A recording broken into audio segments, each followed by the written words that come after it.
O Concello da Estrada iniciará o expediente de recuperación de manial de bens públicos respecto a un tramo de camiño municipal no lugar da Somoza, parroquia de Olives, ocupado por un particular.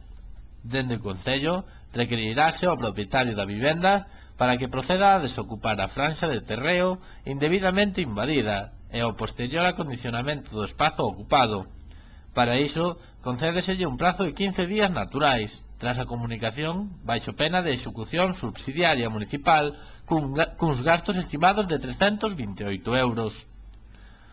O obstáculo a retirar é unha pedra de 1,35 metros de longo por 0,36 de ancho que sobresae da rasante do asfalto. Esa pedra, que serve como chanzo e inicio dunha rampa de acceso á vivenda, invade o vial en case medio metro, nunha curva do camiño polo cal resulta perigosa para o tránsito rodado. A mencionada ocupación detectouse en agosto de 2009, durante a execución das obras de asfaltado do camiño municipal, momento no cal se instou por primeira vez ao propietario a retirar o obstáculo. Ante este primeiro requerimento, o particular alegou que en ningún momento se invadiu o camiño público, xa que considera que esa pedra está situada dentro da súa finca, e que foi o Concello quen ampliou o ancho do vial.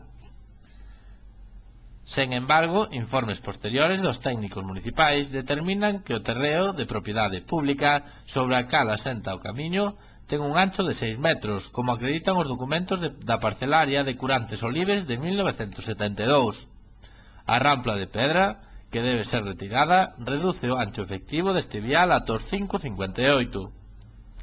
Ademais, as obras realizadas en lindes de camiños, como o caso deste acceso, deben ser realizadas con licenza municipal, algo do que carece este caso concreto.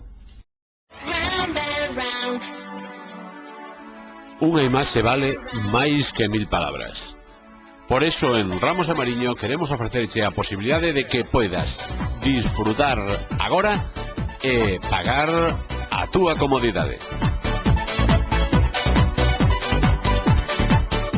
En Ramos e Mariño temos as mellores marcas, os mellores prezos e, ademais, servizo técnico propio.